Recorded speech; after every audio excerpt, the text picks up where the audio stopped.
नमस्कार, स्वागत है आपका। मैं हूं आपके साथ करिश्मा रायतवर और बात करेंगे उत्तर प्रदेश की कुछ खास और अहम खबरों की। इलाहाबाद से भारतीय जनता पार्टी की सांसद रीता बहुगुणा जोशी की 6 वर्षीय पोती का सोमवार देर रात निधन हो गया। रात को पटाखा जलाते वक्त किया जोशी गंभीर रूप से झुलस गई थी और बताया जा रहा है कि 60% से ज्यादा वह झुलस गई थी और प्रयागराज के एक निजी अस्पताल में उसका इलाज चल रहा था और इलाज के दौरान ही उसकी मौत हो गई। आज दिन में उन्हें एयर एम्बुलेंस से दिल्ली शिफ्ट किया जाना था, लेकिन उससे पहले ही उन्होंने दम तोड़ दिया। और जानकारी के मुताबिक सांसद रीता जोशी ने हादसे के बाद रक्षा मंत्री राजनाथ सिंह, केंद्रीय स्वास्थ्य मंत्री हर्षवर्धन और सीएम योगी से बात कर बेहतर इलाज के लिए मदद मांगी थी। और बताया जा रहा है कि कुछ ही दिन पहले किया जोशी कोरोना से ठीक होकर घर लौटी थी।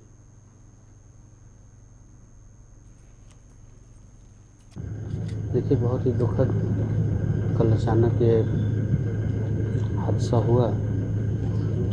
इसमें दीदी सहित जो भी दीदी के शुभचिंतक हैं, जिस तरह से जो भी सक्षम है उसने हर तरह से प्रयास किया। मैं भी सिविल एविएशन मिनिस्टर हूँ। दीदी का जैसे ही फ़ोन आया मैंने तमाम जगह प्रयास किए, और चूँकि नाइट लैंडिंग नहीं है और उस वजह से ये नहीं संभव हो पाया कि रात को हम शिफ्ट कर पाएँ। फिर भी एक दो ऑपरेटर से बात हुई, 2 ऑपरेटर से उन लोगों ने कहा हम मैनेज करते हैं और अच्छा मंत्रालय सभी जो है करते हुए, लेकिन ये हुआ कि सुबह लेके शिफ्ट करेंगे। लेकिन अभी फूल सा चेहरा आप देख लीजिए तो मतलब लगता ही नहीं कि कोई घटना घटी है। ऐसे एकदम पिटिया। बस यही कह सकते हैं कि इस दुख की घड़ी में पूरा प्रयागराज दीदी के साथ है। अब होनी को नहीं टाल सकता कोई, लेकिन मैं उनकी वाइफ और दीदी की व्यथा को देख करके हम सभी बहुत व्यथित हैं। घटना हमारी लोकप्रिय सांसद इलाहाबाद की श्रीमती रीता बहुगुणा जोशी जी की पोती का आज जो दुखद समाचार प्राप्त हुआ है। इतनी अबोध बच्ची और अचानक आग, बच्चे कुछ खेल रहे होंगे, उससे जैसा बताए मुझे तो उसके कारण से जल गई और उसका इलाज चल रहा था। रात में कल मेरी बात हो रही थी कि दिल्ली शिफ्ट करना है, बातचीत हो गई थी, लेकिन यह दुखद समाचार कोई प्राप्त होगा ऐसी संभावना नहीं थी। मैं पूरे परिवार के लिए सांत्वना प्रकट करने के लिए आया था। और इस प्रकार की घटनाएं बहुत पीड़ा पहुंचाने वाली होती हैं। सबसे यही अपील करेंगे कि घर में जो भी ज्वलनशील पदार्थ है उससे बचाव की दृष्टि से जो आवश्यक कदम है सब लोग उठाएं। यह घटना बहुत ही दुख देने वाली है और लोग थोड़ा सजग रहेंगे तो कहीं किसी भी परिवार में इस प्रकार का दुख नहीं आएगा, ऐसी मैं आशा करता हूं। और मैं अपनी बहुत छोटी या बहुत प्यारी सी बच्ची उसको श्रद्धांजलि अर्पित। बुलंदशहर में एलएलबी छात्रा के साथ सामूहिक दुष्कर्म के मुख्य आरोपी को पुलिस ने हरियाणा के फरीदाबाद से गिरफ्तार कर लिया। अनूप शहर कोतवाली क्षेत्र के शेरपुर गांव की रहने वाली पीड़िता ने बीते दिन फांसी लगाकर जीवन खत्म करने की कोशिश कर ली थी और आत्महत्या कर ली थी। जान देने से पहले लिखे सुसाइड नोट में युवती ने अपने साथ हुई घटना के संबंध में लिखते हुए 3 आरोपियों के नाम भी लिखे हैं। साथ ही पुलिस पर भी मुकदमा दर्ज करने के बाद भी आरोपियों पर कार्रवाई न करने का आरोप लगा है। बताते चले कि 16 अक्टूबर को गांव के ही कमरुद्दीन ने साथियों के साथ मिलकर मृतका का अपहरण करने के बाद सामूहिक दुष्कर्म की वारदात को अंजाम दिया था और युवती ने 24 अक्टूबर को थाने में पहुंचकर 3 लोगों के खिलाफ मुकदमा दर्ज कराया था। लेकिन उसके बावजूद भी आरोपियों पर कोई कार्रवाई नहीं की गई और पुलिस की इस लापरवाही से युवती ने बीते दिन खुदकुशी कर ली।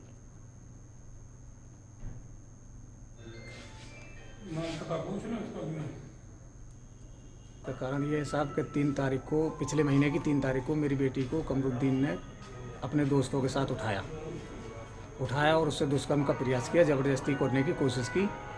वो जैसे तैसे जान बचा के भागी और घर पहुंची। उसने सारा वृत्तांत बताया हमें, तो हमने रिपोर्ट दर्ज करी।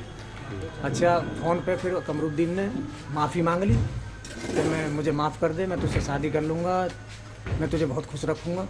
उसके बाद दोबारा 16 तारीख को बुलाया रोड पर गांव के बाहर, और वहाँ पे बोला था कि मैं अकेला हूँ, लेकिन वहाँ ये 3 लोग थे, अबरार, कमरुद्दीन और मुबीन। और जैसा कि लड़की ने हमें बताया साहब, उसी के आधार पर हमने कार्रवाई की, रिपोर्ट भी लिखवाई। 24 तारीख को मुकदमा दर्ज किया, लेकिन कोई कार्रवाई नहीं हुई साहब, और हार के आज मेरी बेटी ने जान दे दी। उत्तर प्रदेश में महिलाओं और बच्चियों के साथ आपराधिक घटनाएं रुकने का नाम नहीं ले रही। फतेहपुर जिले के असोथर में 2 सगी बहनों का शव देर रात गांव के बाहर तालाब में मिलने से इलाके में हड़कंप मच गया। घटना की सूचना के बाद पुलिस मौके वारदात पर पहुंची और पुलिस ने दोनों शवों को आनन फानन में तालाब से बाहर निकाला और उसे अपने साथ लेकर मोर्चरी चली गई। परिवार वालों के मुताबिक दोनों बहनों के हाथ बंधे हुए थे और दोनों बच्चियों की आंखें फूटी हुई थी। ऐसा लगता है कि उनके साथ दुष्कर्म की वारदात को अंजाम दिया गया था और इसके साथ ही परिजनों ने स्थानीय पुलिस पर भी सवाल खड़े किए हैं। ये ऐसा कांड हुआ है कि सर ऐसा लग रहा है कि बलात्कार हुआ है और किसी ने पैसा भरा है। इन्होंने गलत कहा, मतलब पुलिस प्रशासन ने घर पे आकर हमारी बॉडी को लेकर चली गई है बिना दस्तखत किए, बिना पंचनामा के। हमारे घर के हाथ पांव जोड़ रहे थे कि हमारी अभी बॉडी को मत ले जाओ, मत ले जाओ। साहब पर ये जबरदस्ती उठाए और लेके चले गए सर। तो इसकी वजह से हमको ये लग रहा है कि किसी एक गलत मतलब ये गलत काम हुआ है और किसी ने पैसा भरा है, तभी इन्होंने ऐसा काम किया है। पुलिस घटनास्थल पर नहीं पहुंची थी क्या? वो तो बॉडी जाने के बाद ही पुलिस वहां पर गई देखने। बॉडी हमारी पहले पहुंच गई, यहाँ से भेज दिए, उसके बाद पुलिस मतलब देखने गई। पंचनामा के लिए बॉडी किसने भेजा था? किसी ने नहीं भेजा सर, इन्होंने ही भरा और लेके चले गए। अच्छा, तो आपके साथ क्या हुआ था? हमारे साथ सर जब वहाँ पे हम भी गए थे घटना स्थल पर, तो हम बात कर रहे थे डीएम साहब से, तो एक पुलिस वाले ने हमारी कॉलर पकड़ के घसीट के इधर जब ढेर सारा उनका गिरोह था उनके पास ला रहे थे घसीट के। मैंने बोला रुको रुको, तो बोले अभी मैं डीएम साहब से हम कहा बात कर रहे हैं। बोले फिर कौन डीएम साहब, रुको अभी, इधर आ, घसीट के ले गए। घटना को आपको जानकारी कैसे हुई? घटना की सर जानकारी हमको किसी ने बताया था कि वहाँ पर साग पड़ा हुआ, देखो जाके वहाँ तो डूब तो नहीं गए हैं, तो वहाँ पर गया था तो डूबी वहीं मिली थी सर। जनपद फतेहपुर के थाना असोथर क्षेत्र के छिछनी गांव में एक तालाब में 2 नाबालिग बच्चियों का शव मिला है। तालाब में सिंघाड़े लगे हुए थे एवं आसपास के लोगों तथा गांव के लोगों से बातचीत करने से यह स्पष्ट हो रहा है कि ये बच्चियां तालाब में सिंघाड़े तोड़ने आई थीं, जहां पर गहरे पानी में चले जाने से डूबकर उनकी मृत्यु हो गई है। इस संबंध में पुलिस द्वारा आगे की विधिक कार्रवाई की जा रही है। सोनभद्र जिले के कोन थाना क्षेत्र के बरवाडी गांव में जमीनी विवाद को लेकर 2 पक्षों में जमकर लाठी डंडे चले, जिसमें पति की पीट-पीट कर हत्या कर दी गई, जबकि पत्नी गंभीर रूप से घायल हो गई। घायल महिला का जिला हॉस्पिटल में इलाज चल रहा है और परिजनों ने मामले में पुलिस के ऊपर लापरवाही सहित पैसा लेकर कार्रवाई न करने के गंभीर आरोप लगाए हैं। इन लोग का वो मारपीट हुआ है। कौन लोग मारे हैं? अब तो हम यहाँ हैं, ये तो आज वो बताएंगी कि कौन लोग मरा है, लेकिन हमको सुनने में आया है कि 1 लाख खुद उस जगह और जिससे झगड़ा चल रहा था वो मारे हैं। तो झगड़ा किससे चल रहा था, क्यों चल रहा था? झगड़ा हमारा जमीन था, हमारे बाप का, टीभन के घर के सामने उन लोग श्री केवल और वो उसमें मकान बना रहे थे। हमारे पापा बोले कि भैया आप भी समझ लीजिए, हम भी थोड़ा आप उधरे होकर के बनाइए, जो बन गया है पहले से वो बन गया है, आप भी हमारे में आप मत बनाइए। इतने पर वो झगड़ा चल रहा था। इसके बाद में उन लोग जहाँ को झगड़ा चल रहा था वहाँ जमीन छोड़ खेत पर भी वहाँ जब खेती करने हमारे पापा गए तो वहाँ भी उन लोग मारपीट किए थे। तो उस समय तो नहीं कुछ हुआ था, उस समय बच गए थे, नहीं मुआ पाए। वही कहे कि अब मार के मुआ देंगे। पुलिस वाला पैसा ले लेकर झांसा देकर अब करेंगे कहे कुछ नहीं किए। आपसे पैसा लिया पुलिस वाले ने? किसी पुलिस वाले ने पैसा लिया आपसे? हाँ 10 देख लीजिए। औरैया में एक पत्रकार के साथ मारपीट करने का मामला सामने आया। दरअसल होटल में अवैध शराब की बिक्री की खबर चलाने पर पत्रकार को जान से मारने का प्रयास किया गया था और पत्रकार के सीने पर बंदूक रखकर गोली चलाई गई, लेकिन गोली न चलने के कारण किसी तरह उसने भागकर अपनी जान बचाई। हमले के दौरान पत्रकार का कैमरा, चैनल की माइक आईडी और जरूरी कागजात के साथ ही पैसे भी छीन लिए गए। पूरा मामला हाईवे पर बने एक होटल का दारू बेचते हुए वीडियो वायरल हुआ था।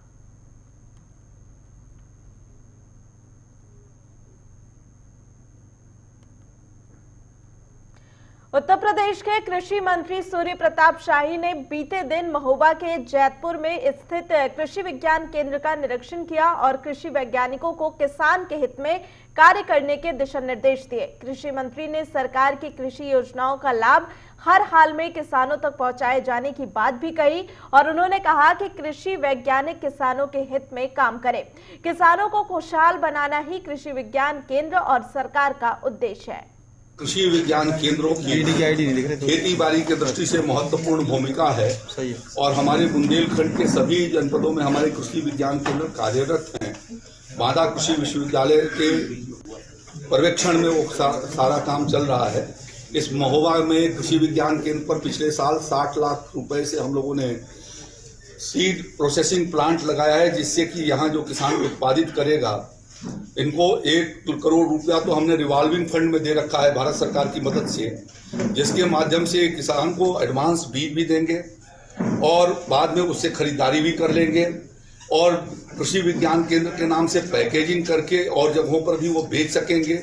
जो प्रधानमंत्री जी का ये विचार है कि किसान जो है वो किसानी से उद्यमी की ओर भी चले, व्यवसायी भी बने, उसका एक मॉडल यहाँ पर खड़ा हम लोगों ने कर रखा है। मुझे खुशी है कि इस कृषि विज्ञान केंद्र ने इस साल लगभग 550 कुंटल जो है वो दलहन का सीड पैदा करके प्रोसेस किया और किसानों को भी बेच रहा है। तो इसी प्रकार से भारत सरकार ने विभिन्न प्रकार की योजनाएं मोदी जी की प्रेरणा से आत्मनिर्भर भारत योजना के अंतर्गत चली हैं, जिसमें 1 लाख करोड़ रुपए का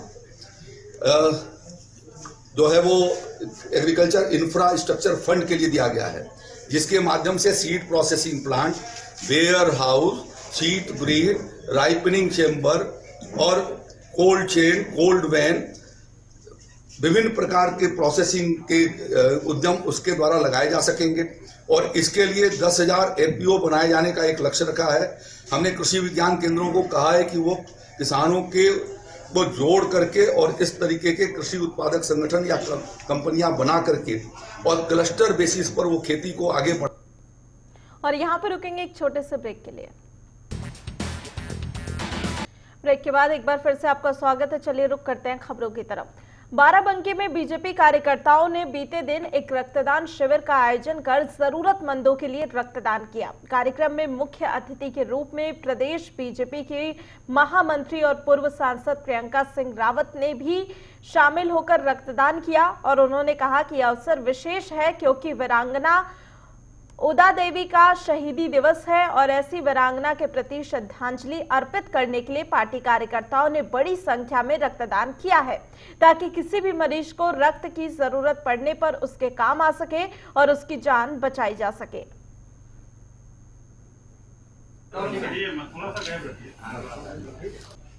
16 नवंबर 1857 उदा देवी पासी 36 अंग्रेजों को मार गिराया। कहे तो उनके पास 36 कारतूस थे, तो 36 के अलावा भी अगर उनके पास अगर हजारों होते तो सभी अंग्रेजों को वो मार गिराते। और उस समय की हमारी वीरांगना, आज उनका शहीदी दिवस है, तो आज हम सब लोग उनको याद करते हुए रक्तदान शिविर का कार्यक्रम रखा गया है। तो हम सभी जिले भर के लोग, मैं खुद भी, मैं यहाँ चीफ गेस्ट हूँ लेकिन फिर भी मैं यहाँ पर खुद डोनर भी हूँ। हम सभी लोग मिलकर रक्तदान शिविर में हम सब लोग आए हैं और ब्लड डोनेट करने के लिए हम सब लोग यहाँ पर उपस्थित हुए हैं, ताकि ऐसे लोगों को जहाँ पर ब्लड की कहीं दिक्कत आती है और समस्या आती है तो उनको उस ब्लड की दिक्कत ना हो। हम सभी लोग यहाँ पर इकट्ठा होकर 200 लोग हम सब लोग ब्लड डोनेट करेंगे। समाजवादी पार्टी प्रदेश अध्यक्ष नरेश उत्तम के फतेहपुर पहुंचने पर पार्टी कार्यकर्ताओं ने उनका स्वागत किया। स्नातक चुनाव में प्रत्याशी को जिताने के लिए पार्टी कार्यकर्ताओं के साथ बैठक की और उन्होंने ईवीएम पर सवाल उठाते हुए कहा कि अगर बैलेट से चुनाव होते तो बीजेपी को उसकी सच्चाई दिख जाएगी। बीजेपी ने 2016 में कहा था कि प्रदेश से भ्रष्टाचार खत्म कर दिया जाएगा, सड़कें गड्ढा मुक्त होंगी और उत्तर प्रदेश अपराध मुक्त होगा, लेकिन प्रदेश में बीजेपी सरकार बनने के बाद अपराध बढ़ गया है। भाजपा की कथनी और करनी में अंतर है।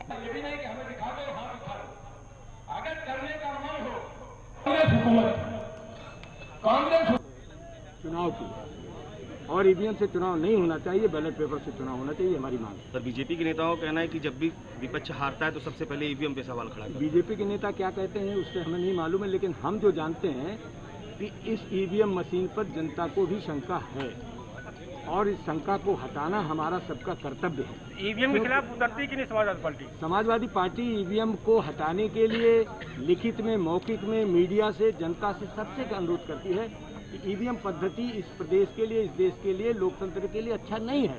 अध्यक्ष जी, आप जान रहे हैं कि ईवीएम से चुनाव होगा तो हम नहीं जीतेंगे, चुनाव क्यों लड़ते हैं फिर?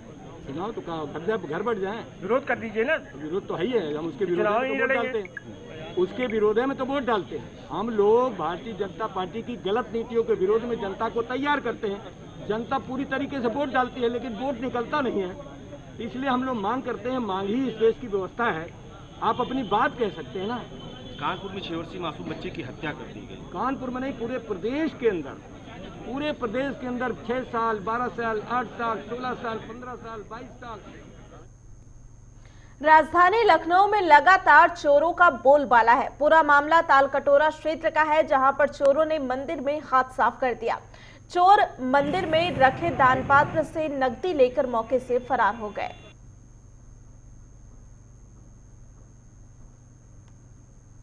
राजधानी लखनऊ के थाना तालकटोरा क्षेत्र में आपको बताना चाहेंगे कि राजधानी में लगातार चोरों का बोलबाला देखने को मिल रहा है। आपको बता दें कि इस बार तो एक बहुत बड़ी घटना देखने को मिली है, जहां पर चोरों ने भगवान पर भी नहीं छोड़ा है, भगवान के घर को भी नहीं बख्शा कहीं से भी, और भगवान के घर से नकदी लेकर मौके से फरार हो गए। आपको बता दें थाना तालकटोरा क्षेत्र के एफ ब्लॉक में बनी ये मंदिर है, जो तस्वीरों में आपको दिखा रहा हूँ मैं इस वक्त, ये वो मंदिर है शनिदेव की, जहाँ पर से चोरों ने हाथ साफ करके मौके से फरार हो गए। और उससे बड़ी बात यह सवालिया निशान खड़ा होता है पुलिस पर कि जस्ट बगल में चौकी बनी हुई है। आप देख सकते हैं तस्वीरों में कि ये वो पुलिस चौकी एफ ब्लॉक की बनी हुई है, जो कि मंदिर के ठीक बगल में है। मगर उसके बावजूद भी किस तरह से चोर मंदिर में जाकर चोरी करके आसानी से फरार हो जाते हैं और पुलिस को भनक तक नहीं लगती है। अब देखने वाली बात यह होगी कि जिस तरह से भगवान के घर से चोरों ने हाथ साफ किया, दान पात्र से कैश लेकर फरार हो गए, क्या पुलिस उनकी तह तक पहुंच पाएगी या नहीं? अब देखने वाली बात यह है कब तक पुलिस उनको पकड़ के सलाखों के पीछे डालती है। राजधानी लखनऊ से JK 24/7 के लिए सादाब आलम। फिरोजाबाद के थाना खैरगढ़ क्षेत्र में जहरीली शराब पीने के बाद चाचा भतीजे की मौत हो गई। दोनों की मौत से क्षेत्र में हड़कंप मच गया और मौके पर पहुंची पुलिस मामले की जांच में जुट गई है। ग्रामीणों के मुताबिक गांव के ही एक शराब के ठेके से दोनों ने शराब खरीदी थी, जिसके बाद दोनों की तबीयत बिगड़ने लगी और कुछ देर बाद दोनों की मौत हो गई। ग्रामीणों ने गाँव में पूर्ण रूप से शराब को बंद करने की मांग की है।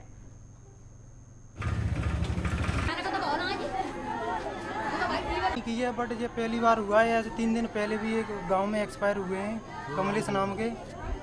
उनकी मौत भी शराब से हुई है? उनकी भी मृत्यु शराब से ही हुई है। तो दारू बिकवा कौन रहा है गांव में? अब तो बिकवा तो कोई नहीं चाहता है गांव में दारू बिके। हम भी चाहते भैया इस तरीके पाबंदी पूरी तरीके से ऐसे रोक लग जाए कि जो गांव की दारू या वैसी भी दारू, कैसी भी दारू हो, पूरी तरीके से रोक लगे। क्या इसमें पुलिस का कोई हाथ तो नहीं है दारू बिकवाने में? हाँ, पुलिस का हाथ हो सकता है। जब पूरी उनको इन्फॉर्मेशन है कि 3 दिन पहले बंदा कोई एक्सपायर हुआ है गांव में, दारू से हुआ है, तो पुलिस भी शायद उस तरीके से नहीं इन्वॉल्व। तो आप लोगों में से गाँव के लोग पुलिस वाले के पास नहीं गए पूछने? तो खैर नहीं गए ना कहने गए, बट अब जा सकते हैं। पुलिस आपके पास आई क्या? पुलिस अभी आई थोड़ी देर पहले। थाना खैरगढ़ के शेखपुरा गांव में एक सूचना मिली कि 2 व्यक्ति की डेथ हो गई है। इस सूचना पे पुलिस ने जब छानबीन किया तो पता लगा कि एक नवी चंद और दूसरे संजू यादव हैं। इनकी उम्र 35-40 साल की होगी। रात में दोनों बैठ के एक साथ शराब पिए थे। इनके परिजनों का कहना था कि इनको हार्ट अटैक से इनकी डेथ हुई है। फिलहाल शव को पोस्टमार्टम के लिए भेजा जा रहा है। अन्य बातों की जाँच की जा रही है। बागपत के सरूरपुर गांव में भट्टे पर काम करने वाले मजदूर की हत्या की वारदात सामने आई। मजदूर का शव गांव के बाहर नेशनल हाईवे के किनारे पर पड़ा हुआ मिला और परिजनों ने गांव के ही एक युवक पर हत्या करने का आरोप लगाते हुए मामला दर्ज कराया। स्थानीय पुलिस ने शव को कब्जे में लेकर पोस्टमार्टम के लिए भेज दिया है और मामले की जांच पड़ताल में जुट गई है। मामला जी मेरा ये भतीजा लगता है परिवार में, तो जी हमेशा रात से खोज रहे थे, हमें मिल नहीं रहा था ये। तो सुबह देखा तो ये वहाँ नाले के अंदर पुलिया के अंदर पड़ा पाया, सिर में इसके बैट मार रखे, बैट भी वही मिला, क्रिकेट बैट। हाँ जी।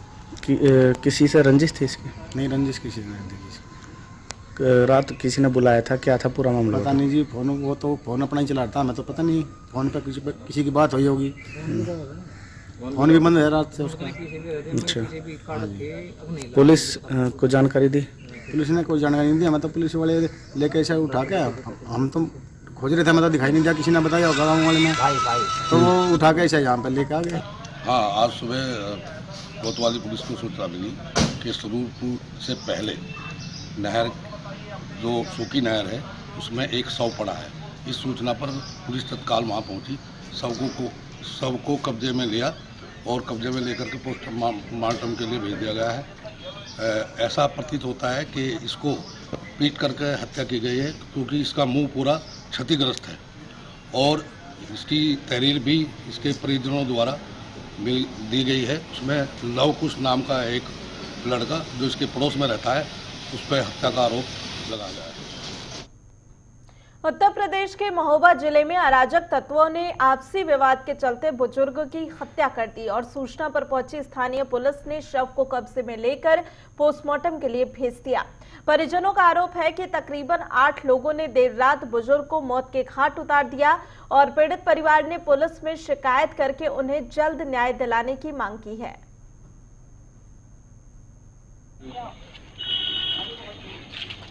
ये घटना सर हुई कि मतलब शाम को मैं आया तो वहाँ मीनू देखे खाना का, पसवारे से लौटा तो भैया का फ़ोन आया कि पापा झगड़ गए हैं, तो मैं वहाँ से अधवारे से लौट के आया हूँ। तो मैं पापा को समझा, पापा को फिर मैंने गेट के अंदर कर दिया, बाहर से गेट लगा दिया। 8:30 बजे करीब मैंने उठा, खाना दिए, खाना खा लिया। 9 बजे करीब ये लोग मतलब इस तरफ वाले गेट से आए, 5-6 लोग थे ये लोग। जब वाली गेट से आया तो बैठ गए थे कमरे में, तो एक सामने वाले का लड़का है गया पता ये खड़ा था इस तरफ से, मैंने कि भैया कहाँ खड़े हो, अंदर चलिए, बातें हो रही तो अंदर चलिए।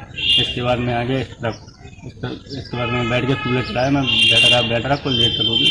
तो मैंने सब 11:15 बजे करीब बगल का दादा का लड़का आया, तो ये कह रहा कि पापा का देखा कि क्या होगा।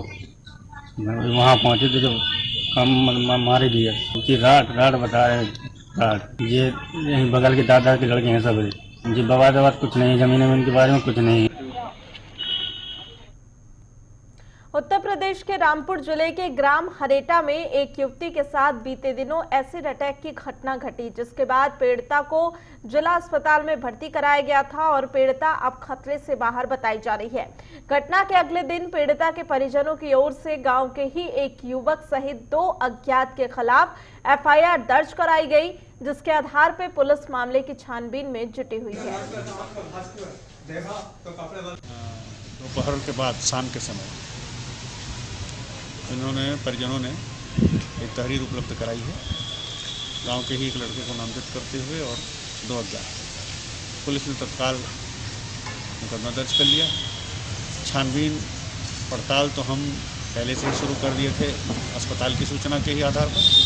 FIR दर्ज होने के बाद इस लड़के को नामजद किया है इन्होंने। गांव में भी उसके बारे में हमें पहले से भी चर्चा का पता चल गया था, कल उनकी FIR से पहले। हम समग्र रूप से पूरे मामले की गंभीरता से तहकीकात कर रहे हैं और क्योंकि ये एक गंभीर घटना है। लड़की को डॉक्टरों ने एहतियातन हायर सेंटर रिफ़र कर दिया, लड़की खतरे से बाहर है। उनका कहना है कि मान लीजिए कोई स्थिति कॉम्प्लिकेशन आए तब हम रिफ़र करें, शिक्षा है कि एहतियातन पहले हमने रिफ़र कर दिया है। तो परिजन उसको हायर सेंटर ले जाने की बात कर रहे हैं।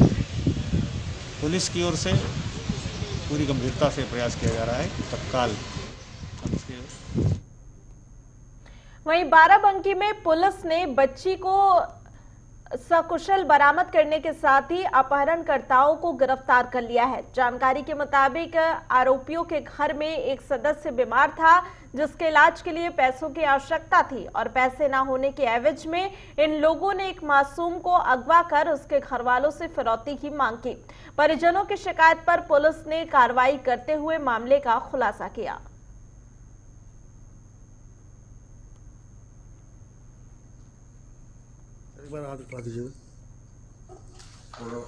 12 तारीख को एक 6 वर्षीय बच्चा गायब हो गया था घर से और कुछ देर बाद ये कंफर्म हुआ एक कॉल आने के बाद कि अपहरण का मामला है कि उसमें फिरौती मांगी गई थी। इस पर तत्काल रद्दूपुर थानाध्यक्ष द्वारा मुकदमा पंजीकृत किया गया। उच्च अधिकारियों को बताया गया।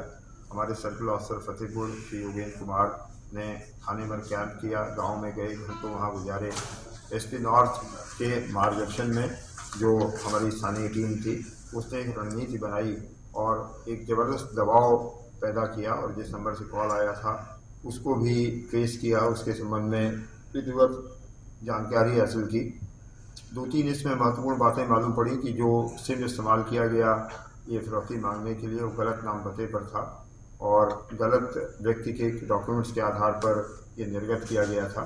इसका मतलब कि जहाँ से सिम खरीदा गया या जहाँ से निर्गत हुआ उसने जो मोबाइल ऑपरेटर है उसके नियम और शर्तों का पालन नहीं किया। तो इसी के साथ फिलहाल के लिए इस बुलेटिन में इतना ही। देश और दुनिया की तमाम खबरों के लिए आप बने रहिए हमारे साथ।